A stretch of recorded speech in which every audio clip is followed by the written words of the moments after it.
All right, guys, welcome to the Real Estate Huddle for episode 10. We're going to talk about a very interesting topic that I think is at the heart of every homeowner right now, is how do you make your street the wonder years in 2024? You have to describe wonder years in front of our audience.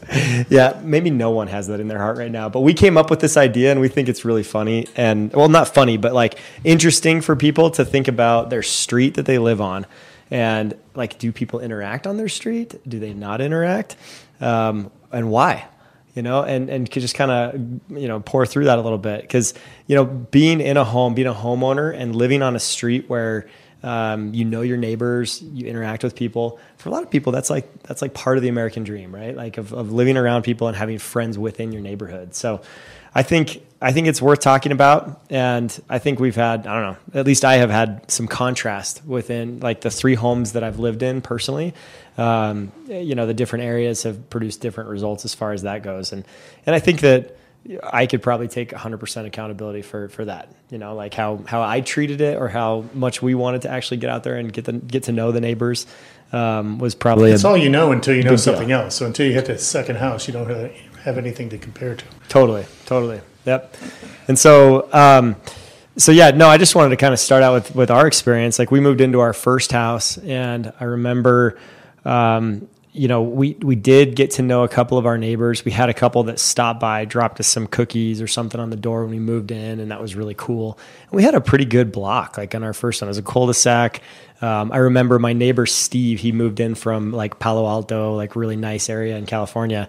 And I went up and like he moved in and we saw him for the first time out on his driveway. And I went up and I just shook his hand, introduced myself and said, "Hey, how's it going? We live right here. It's nice to meet you." And he just stopped and he was kind of funny about it. And he's like, "This is why we moved here." He's like, "Because that never would have happened in Northern California." Okay, no offense, Northern California, but that's what he said. And he said that like there it's just people keep to themselves. They don't ever interact. It's just kind of, you know, the grind of the Silicon Valley, like, you know, work area. And he was so impressed that I went over and just said hi to him and like introduced myself. And we became really good friends.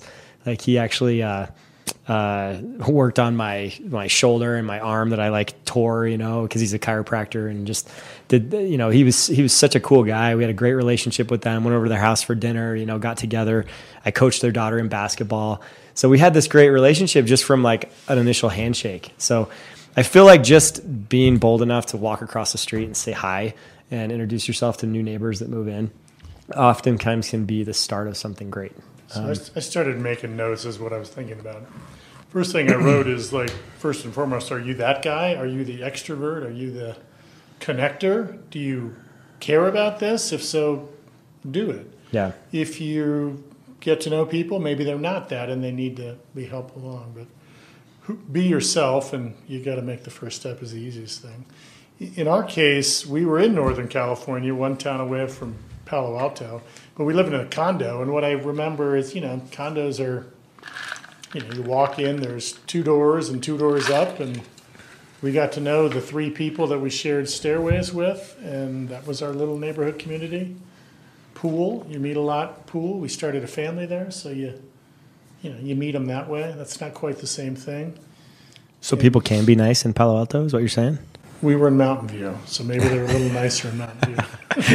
No, I'm sure it's a pretty great place. I'm sure there's lots of nice people there. Steve, who's the guy who founded Apple? Steve Jobs story. Palo Alto. Another time. Anyway, the second place, when we first moved into a neighborhood, it was like butter. Like it was so smooth because everyone had kids the same age. Mm-hmm. Remember bus stops? Did you have bus stops still? I didn't ride the bus. See, bus stops were such a central part. Like I remember in my neighborhood growing up, you'd all walk from one cul-de-sac or several. Yeah. And you may not like each other, but you all got to know each other, and it made connections for the families. But we had a great experience in Virginia because we had so many kids the same age. Yeah. And then the last thing I was thinking about here, since we've moved here, I describe us as we were part of the first turnover. Mm-hmm. So we still have half of our cul-de-sac or original, meaning they built their house 26 years ago or something. Mm-hmm. So there was a really, really tight neighborhood, Wonder Yearsy type thing that had started dissipating because some of those people would leave and someone had to pick it up. And we've sort of done, we as a neighborhood, we used to have a floating Christmas party that we've partook in, but a couple of the big drivers left, and you got to recreate it. Yeah. That's cool. No, that's some good ideas as far as just getting people together and stuff. Yeah, like some of the ideas, like obviously holiday parties, the neighborhood garage party. Mm-hmm. Some other real estate agent did that some years ago. I don't know why it stopped, but yeah, that was a connection point. That's cool. Yeah, there's blocks in my old neighborhood. So I just came from another house like 2 months ago. I made a move. And we lived there for 9 years, right? And our street was probably like most streets, I think, we liked our neighbors. There was no problem, but there just wasn't a whole lot of interaction. And I saw that there were other neighbors on the block that did interact with each other, that had been there for 20 years. We were kind of the new people coming on, and we just never really made the effort on our second house, unfortunately. I'll put it on us, but too much fun stuff to do in the backyard. I guess, yeah. We were back there with the kids, and so that's probably part of it. But just not a whole lot of interaction or things that the community got going or got together on, right? Where I've had a friend of mine, Nate Bennett, actually said that he did a popsicle party in his driveway, which I thought was kind of cool. They just super simple, put flyers on the whole block to get to know their neighbors, and they just said, hey, we're just going to do popsicles in the driveway on a summer night. Come on over, get to know the neighbors. And they said it was awesome. They had a great turnout, had a lot of people over, and they, kids got to know other people's kids, and, it was just a really fun time. And this is in a nicer high-end neighborhood too, that worked out. So I feel like sometimes in the luxury neighborhoods, you get less and less of that because people cocoon more in those neighborhoods because they kind of bought that house with a half acre to stay away from neighbors or not have them so close. Mm-hmm. But that even worked in that setting. So I thought that was kind of cool. Mm-hmm. But, Jackson, how about you? You just moved into your house last year, right? Yeah, 2 years. Yeah. It's been 2 years now. Holy Pretty cow. much, yeah. So, have you had any interactions with your neighbors being in a townhome type situation? Yeah, so my home was new construction, so I actually met my next door neighbor during the inspection because he was doing an inspection on his home as well.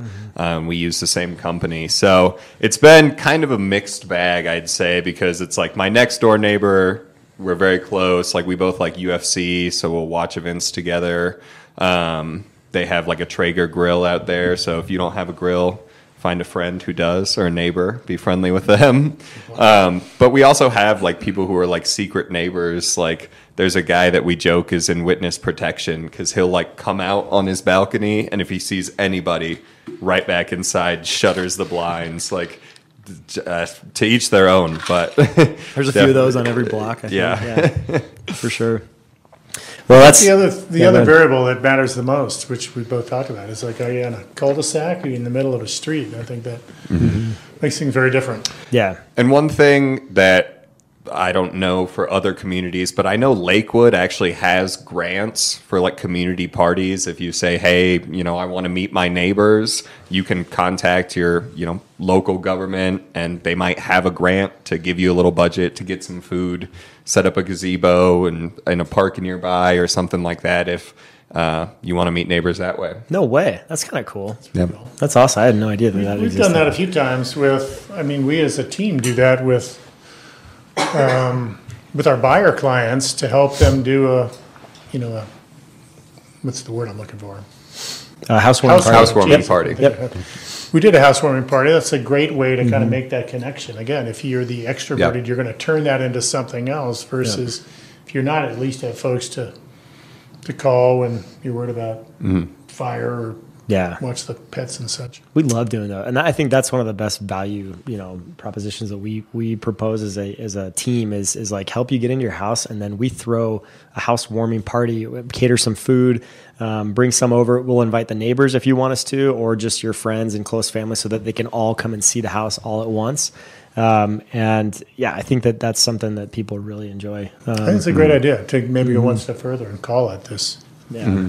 Wonder Years creation or whatever it is. Totally. Yeah. So talking about the Wonder Years, why does the Wonder Years not exist today, right? It was based in the 60s, would you say? 70s. 1970s? Okay. Might be 60s. Yeah, great show. One of the most famous like series I think of its time. And I think that like kids nowadays, they feel like they have a better option with screens, right? With the Nintendo Switch or Xbox or whatever it is, right? With their phones. It's just plain old phones. I mean, the whole world of social media and everything. And so like it's the kids that aren't doing it. Like the kids instigated it back then. And even in my day, like in the 90s growing up in Littleton, I would get home from school and I would get my phone, the home phone, and I would dial like all 4 of my friends on the street. And I would say, hey, can Jared come out and play? Hey, can Chris come out and play? Hey, can Thomas come out and play? And then we'd all meet outside and then we'd play 2-hand touch football or basketball or whatever. And then maybe we'd go back in and watch an episode of Saved by the Bell and watch Michael Jordan on WGN.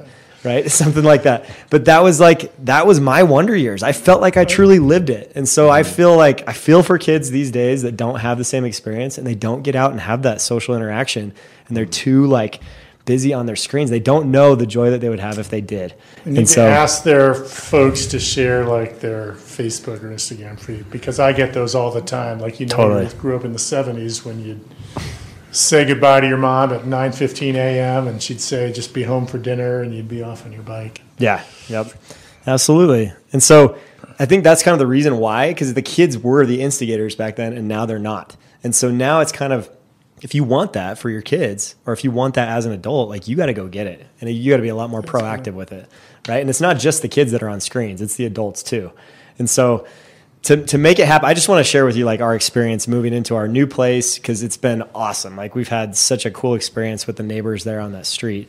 And one of the things that happened right when we moved in was we had the neighbors reaching out saying like, hey, we've got this get together every other Wednesday. And we have like anybody who's interested on the block comes over and we just change houses, hosting at a different place each time. Inside or in the driveway? Yeah, mostly it's in people's houses or in their backyard. Like if they have like a little backyard setting. It'll probably be more outside. Depending on the weather, yeah. So every other Wednesday night for like a couple hours, we get together and they invited us to be a part of that. Like as soon as we moved in and then invited us to be on the group me where all the messages are on and stuff so that we could coordinate that. Or not group me, WhatsApp. So if you're not familiar with WhatsApp, it's used internationally. It's pretty awesome. He's 24 years old. He knows what WhatsApp is. Okay. Well, yeah. No, I know Jackson does, but maybe some of our listeners. It's awesome because you can post pictures, videos, send messages about meeting times or whatever. And it's really easy. Nextdoor is another one that like you can use, within a neighborhood. But there's a couple platforms that make it a little easier. And so that immediately, like the first one we went to, we got to know a bunch of people on our block that lots showed of up. other kids? Yeah. Is it mostly the whole families or just the adults? It was just the adults that went. It was an adult get together, but they were talking about their kids that they have and stuff. And so we got to know what their situation was like. And like my daughter got asked to babysit for one of the families this week. And then the other thing that came with it is and it only takes one person to do this. And there's one person, her name's Amy, and she's got this group together and she started a volleyball team for our block. And so we are the Rancheros, in Highlands Ranch. Oh, right. That's our name. And we play volleyball every Monday night at the rec center. And it's whoever shows up. Or just whoever shows? Whoever shows. Yeah, like I think last night they had like 6 people. Another night we had like 12, So, but it doesn't matter. It's just about coming out, having fun with your neighbors and having a good time. I don't think we've won a game yet, but we've had a really good time with it. It's been fun. So that's been my experience at the new place. I've thought it's just awesome to see like what a community can do and what the effect that one person can have on their entire street and the enjoyment of the whole block because of that one person being proactive and fearless and just getting out there and making that the wonder years. So that's kind of the discussion for today. Anything else you guys want to say before we break on this one? You brought up Nextdoor. I spent many years before real estate in local media, and that was like City Search and AWOL City Guide, Digital Cities. It was creating local community, but it was kind of city-centric. And only with the new technology, you get hyper-local. Nextdoor kind of is that. Like there's a lot of bickering and whining, all the negative you can think with forums like that. But it is highly scalable, and it is a way if you are that extroverted connector, you're starting that, not lollipop, popsicle party, it's Yep. still a very effective way because it is at scale now. Totally. Yeah. And I'd also say, even if you're an introvert, like, you don't have to have a party with your neighbors, but wave at them when you see them. Be nice, be friendly. Like, I have neighbors who I'll wave at them, and they've never waved back at me, ever. Keep waving. Like, I'm that guy. I keep waving. Oh, inside tip. If you're a real extrovert and you want to make friends, buy a house right next to the mailbox, the community mailbox, because everyone comes to see you. Well, I didn't even know we did that, but we did that. That's And funny. It's awesome. I get to know people as they walk to go get their mail. So That's funny. anyways, thanks for joining us today, guys, for episode 10, how to make your street the wonder years in 2024. And hopefully you'll stay with us We and should stay tuned for next overlay, time. when we publish this thing, some link to our favorite Wonder Years episode. Totally. Not that I have one, but I'm sure I could come up That's with so funny, because we had that 70s show was like our sitcom of Then maybe the Wonder Brandon Years. is right. Really. Maybe the Wonder Years was actually the late 60s. Yeah, it could have been. I think you're right. There was talk of, Vietnam and such. All right. Stay tuned. All right. Until next time.